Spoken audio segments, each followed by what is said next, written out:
Welcome to the Mamas at Work podcast with your host, me, Heather Rose.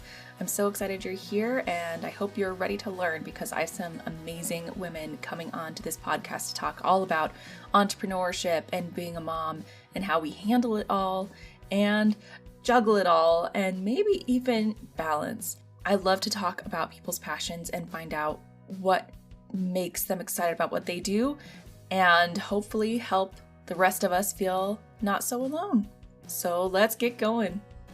All right. Hello, everybody, and welcome back to the Mamas at Work podcast with your host, Heather Rose. I have with me today Peg Sadie, and she is a trained psychotherapist and resilience coach. She has 2 boys, and we are going to talk all about her journey today and about motherhood and all that just fun, good stuff. Well, this will be airing in October, but it's September right now, and I'm feeling very like, oh, let's just talk about this good stuff. Let's talk about mothers and all that. So, hi, Peg. Say hi to everybody. Hey, Heather. Hey, everybody. Thanks so much for having me. I'm so super excited to talk to you. And, I could talk all day about this topic. So I've got lots to share. So ask away. Perfect. Fantastic. Well, like we were talking about before, I love to just ask people about their journey. Like, how did you get to where you are today? Like, what kind of put you on this road? Sure. Well, I'm formally trained as a psychotherapist. So that's what I got my degrees in. And then after the birth of my first son, who is almost 16 now, I experienced crippling postpartum depression and anxiety. And so at the time, I did the traditional route, therapy and medication, and it didn't get me. I was like, I just want to feel like my old self again. I just, want to feel like me. And it wasn't a quick fix. It wasn't even like remotely close. I felt like, okay, I'm baseline now, but I wanted to capture the essence of who I was prior to this feeling. So I felt like there was this big gap, like in treatment and struggle. So what happened was I got baseline, but I struggled with chronic overwhelm for many years after that because my resilience threshold was really low. And so like the smallest of stressors would like set me off. And I embarked on this journey on my own of trying to figure out all the things I needed to do by trial and error to start feeling better again, like my old self. And I realized, there's so many limitations with talk therapy, and I felt very alone and isolated. And there's a stigma and shame wrapped around postpartum depression and just mental health in general, especially with moms. This is supposed to be like the happiest time of your life. And how you've got a beautiful, healthy baby. And how are you? What's wrong? Like you're not happy. What's wrong with you? Yep. Mm-hmm. And I didn't share it with anyone. It took me almost a decade to actually start sharing my journey with people. And now I'll just share it with everyone because I want moms to know that they're not alone. And so I switched from psychotherapy into the coaching space because of the limitations. And I wanted to create a program in essence that I wish I'd had at that time in my life when I was struggling with the overwhelm. I was struggling with trying to feel like myself again and create a sense of community. I just got goosebumps because it just takes me back to this time when I wish I had had this. And so it's combination, coaching and education. I remember asking my therapist, sitting there like, is there a book I can read? Is there something? Tell me what to do? And it was just like, therapy. What do you think you should do? I mean, not in that sense necessarily, but yeah, exactly. So often I would just cry and I would just feel worse when I left. And therapy in itself is isolating, right? Because, and one of the things I find is just sharing with other moms that I've been through it and I know what they're feeling. Like you can't even do that in therapy. You can't even like tell your client that I know what you're going through, Right. Yeah. And that idea of community, like having other moms, like that's what so many of the moms that I work with say, is just realizing that we're not alone in our struggle and our pain. And that in itself is healing. So that's my journey. In essence, experiencing something and realizing there's this gap in the market. So I bridge that gap, from therapy to thriving for moms with my programs. You know what I think is amazing? This has been a really common theme with people that I interview on my podcast is that you see a need for something. You see this, like you said, that gap, that hole that was needing to be filled. And you were like, oh, you know what? I'm going to do it. I think that's incredible. That is, you were talking about your resilience. That's huge. That's a huge thing to be able to do. And so I applaud you for being able to do that, especially since maybe you could do it because you went through it, but like you went through that and you were having such a hard time and you're like, you know what? I need to fix this. I need to fix this for other people too. It's amazing. Thank you so much. That's so kind of you.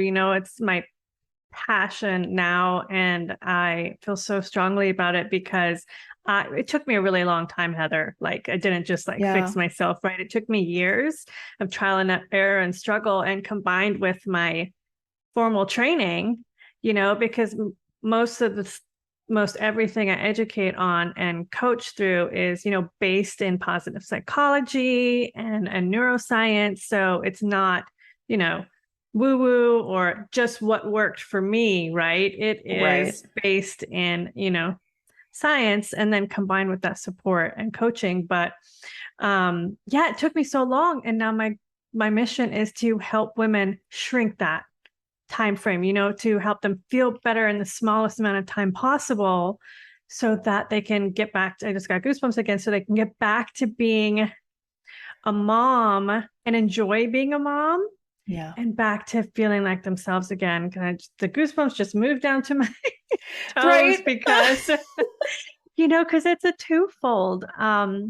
Yes, we want to be the best mom we can be. And when we're overwhelmed with stress and struggles, we can't show up for our kids the way we want to show up for them. And then also, we just want to feel like sometimes we'll show up for our kids and then we won't show up for ourselves because we're depleted at that point. So the goal is to be able to do both. Well, that's such a hard thing to do. I mean, I know I struggled with that when my kids were younger, where my identity was as a mom. And I'm still going through that, like trying to find who I am without really separating that. I don't want to be either a mom or myself. Like, can I be myself as a mom, but still feel like my identity is me and not in my kids? I mean, that's such a hard thing to do, especially, I don't know, in the kind of culture that we live in right now. Like, you're either there are so many boxes that we're put into, right? You're this mom, and so you have like the perfect Pinterest worthy house, and you make those lunches that look like houses and like all this. I know.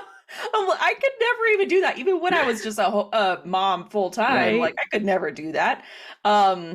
Or you're a working mom, and then you're in this box, and your kids get Lunchables. Like there's no in between. There's not really wiggle room for you to be yourself and be a mom. So, can you speak to that a little bit? Like how? Because my listeners, they're young moms, they're young mom entrepreneurs, and so we have many almost personalities. Like we just have so many things going on. How can you? If you can speak to this, like how can you make it cohesive? How can you make it feel like, what it is myself in all these different things that I'm doing, and still be the mom that you want to be? Such a good question. Such a good topic. Oh my gosh. I feel like every mom struggles with this, Heather. Mm-hmm. You're definitely not alone. And like you were just pointing out, the working mom is constantly going to feel guilty for being away from their kids. The stay-at-home mom is going to feel guilty for not getting it perfect because she's at home all day, and why isn't her house looking perfect, and why aren't her lunch boxes packed with Pinterest worthy foods? And for me, I am a kind of a type A perfectionist, recovering perfectionist, and kind of go-getter. And I was always like striving to do and create all these things. I think most of us moms that are entrepreneurs have that kind of spirit. Mm-hmm. And when I had my first child, all of a sudden, but I also knew I wanted to be at home with my child, especially during the formative years. And that's where entrepreneurship came in. But I felt isolated. I felt alone. And then I talked to this a lot. I started to grieve my old life and who I had been before kids. And it's kind of a taboo topic, grieving your old life, because so many moms, and here I do getting goosebumps again, so many moms try to get pregnant, and have failed fertility IVF or what have you, and here we are blessed to have kids. And then here we are grieving our old life. So it's not something that we readily talk about amongst ourselves. But I realize now, looking in hindsight, that I felt like I had lost my old identity and part of myself. And I felt not trapped, but I guess kind of trapped, like in this new role, like, oh my God, my husband gets to go to work and still, contribute to society and get validated for that by getting a paycheck. Mm-hmm. How am I getting validated? It's a very selfless, thankless job being a stay-at-home mom, and the expectations are still there, but you're not getting a paycheck. Nobody's telling you did a great job that day. Yeah. And no matter what you did that day, there's always stuff that didn't get done, period, stuff that didn't get done, period. And then stuff that didn't get done like you imagined you would get them done. We have this vision for ourselves of what I'll tell you this story real quick, Heather. I remember when I was working, and before I got pregnant, I was married, and I was thinking, I would go to the mall on my lunch break and maybe run an errand or get a bite to eat. And I would see these moms pushing their strollers, their babies in their cutie Lululemons or what have you. And right. Their Starbucks. I would be, yes. And I would be like, oh my God, daydreaming for that moment, for that time where I could be that mom and just be with my kids. And I had this vision for myself. But the reality of it was, when it came down to it for me, because of the experience that I had, like I had so much anxiety, I didn't even want to leave the house, let alone, my child had colic. I couldn't even take a shower, it was just like, it was just so stressful. So it wasn't those expectations were deflated, right? Of what I thought it was going to be like. And I think that's what happens for a lot of moms. But all of this to say, for us as moms, the key here is, the standards that we set for ourselves, right? In motherhood. We think we're going to be super mom. We think we're going to have Pinterest worthy everything. We're going to make homemade baby food. Oh my gosh. I totally did that for a while, and I'm like, I can't do this. I got that little baby bullet and everything. Oh dear Lord. Yeah, girl. I didn't even try. I was like, okay, you know what? That's not even going to happen. I'm not. And my mom didn't live near me. I didn't have that kind of support. And so I didn't have babysitters lined up. I didn't want anyone else babysitting my kid. I had anxiety about that. So so we think we're going to do the homemade baby food. We think our baby is going to be dressed from head to toe in cutie matching outfits all the time. We're going to breastfeed. We're going to, go out and look gorgeous and fabulous and have the best time of our lives. But, more often than not, that really falls flat. And we realize that we're just lucky, if we can get a nap in. So, and shower once a week. Shower, getting out of the PJs. I mean, it would take me so long to try to get ready to leave the house that I would be like, well, screw it. I'm just going to cancel. I'm just going to call and tell them I'm not coming, because it's just it's too much stress. Like it was like overwhelming to even try to get out of the house. And then I would think, what happens if I get out somewhere and then I have an emergency, or I have to change him, or what have you. It just was not like a go lucky, go with the flow kind of mom like that. I know some moms can be. And so managing our expectations, setting standards for ourselves, and not just our expectations for ourselves, but expectations of others, right? We think that our partner is going to step up to the plate or do certain things, and we just assume that they're going to do it without having a discussion or asking for that help. Like, I don't know about you, like it's hard for me to ask for help. I want to do it all. I want to have control over it. So that was really hard for me when it came to my child, as far as like, didn't want to leave him with a babysitter unless it was my mom, and she didn't even live in town. So, and we want to maintain that life from before. Like, I always encourage moms, like, self-care, especially in the early years when your children are young. I call them the survival years. Self-care is going to look a heck of a lot different for you than, say, like a mom with kids in school or teenagers. Self-care is like literally showering, getting dressed, sleeping when you can. I used to sleep with earplugs when my husband was home to take a nap, because I knew if I heard my baby crying, like, that was it. I was done. I couldn't relax. So that was the only way. And self-care is also things like knowing where you can conserve energy, right? Like, so I remember with my second, I knew the second time around when I was finally, I think I mentioned to you earlier, I waited almost a decade in between my boys. I didn't want to have a repeat of the first time around. And I wanted to know that I was emotionally ready.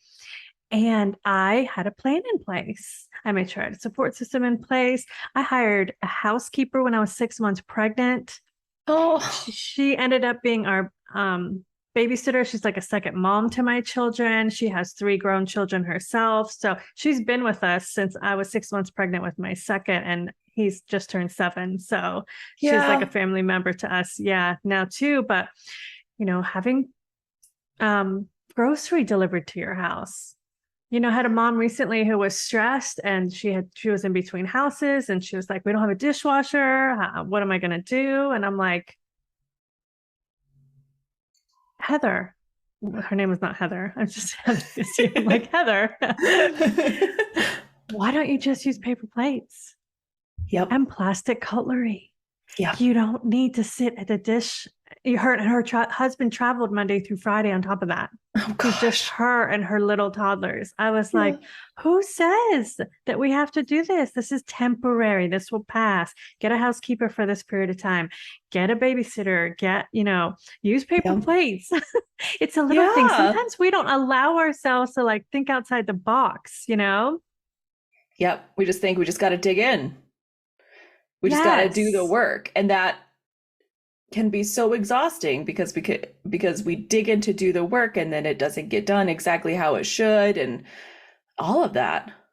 And being at home, the lines blur so much for us moms. It's like, okay, where does work, if we're trying to be an entrepreneur, where does work start? Where does work end? I remember like working whenever I could, like at night when my child was sleeping or during their nap. And I burnt out, I pushed myself to the max. But and like you were talking about the Pinterest and the highlight reels, these cultural norms and standards that are set are like some are imaginary, some are not. Like some are self-set, like we self-perceived, right? Everything we see on social media. And I talk to these moms that have these gorgeous highlight reels. We all do it. We all create these gorgeous highlight reels. We don't want to share the dirty, right? The down and dirty. And I talk to them, so I know, oh my gosh, you would never in a million years from seeing this highlight reel imagine what they're struggling with behind closed doors, the debilitating anxiety or the overwhelm or this and that. You just see someone who looks like they have it all together, and then we compare and despair. I still do it. I literally only use social media for work, and I have a love-hate relationship with it because it's allowed me to connect with so many amazing women and moms, and to be able to do what I do. But at the same time, I'm not immune to it. Right. I see all this stuff and I'm like, oh my gosh, I get FOMO. I'm like, why aren't we going to, you know, the Bora Bora? Why Right. aren't we doing this? Why aren't we at Disney right now with our kids? All these things. And it's really tricky. It's really hard. And then also another tricky thing is, I think, Heather, is how we were personally raised, like, and the standards that were set, the norms that were set for us by our own parents, whether that's culturally or socially in the environment like we grew up in. Like I grew up in a very traditional household where my mom stayed home, my dad worked, and she was a martyr. She did everything perfect. I remember she wouldn't even go check the mail without putting lipstick on. She was always dressed to the nines, and we were her life, and during parties and this kind of thing. So, and I struggled a lot with but I knew that I wasn't going to be that kind of mom. Yeah. Like I wanted to have my own identity. I wanted to have my own career. I was so passionate about it, but it's really hard. It's ingrained because that's what we see and that's what we experience. So we have to be really conscious and intentional about, how we choose to raise our kids, because that is what they're going to see. Exactly. Yep. Exactly. Well, and I think that's interesting because you have two boys, and so they're going to grow up with that, that expectation of, when they possibly eventually get married and they're, start having children and stuff, but then they're going to see that example that you set of, hey, cut your wife some slack, like maybe help her out, or like it'll also help them with their identity as fathers, I think. 100%. Yeah. 100%. And it's funny, I feel really blessed that my husband is a really hands-on dad. And it's funny because both of us grew up in households where our dads were not hands-on at all. Interesting. Okay, our moms did everything. But I don't know, he went against the grain of that. And I guess he's created a family that he wished maybe he had gotten. He's become the father that he wished he had, like the physical affection, like, his dad never hugged him. My dad really never hugged me. Now I have a great relationship with my dad, and he's, hugs on my kids and stuff. I think, when you get older, you get softer. In hindsight, you see the wrong of your ways. And, it's because of that's how he was raised. So, but my husband is so hands-on, and he does the carpool with me. He does the bedtime. He'll get the kids up. He has done it. He changed diapers. Like he tells the kids he loves them and hugs them like a million times a day. It's very hands-on. So I'm very blessed with that. And I hope that, like you said, my boys will see that and see how much he helps, and they will carry that. And not just that, they'll look for a woman who's also independent and not looking to just be a stay-at-home mom. Yeah. Which I'm not saying that there's anything wrong with that, but it does prove more challenging, right? And it's not that because I was a stay-at-home mom, with both my kids for a few years, and my husband never pushed me to go back to work. It was always inside of me. I didn't feel like I needed that. I wanted that independence. I wanted to have something of my own. Because I look at my mom, and she always wanted to go back to medical school. She always said this to me, and she never did that, And now, your kids grow up, your kids leave. Our job is to prepare them the best we can. And I believe setting that example for them, that it's important. I remember sharing this with one of my clients. We were talking about self-care, and she was saying, I don't have time for it, but and she has a daughter. I was like, you showing your daughter how she should treat herself and prioritize herself by how you treat and prioritize yourself. Yep.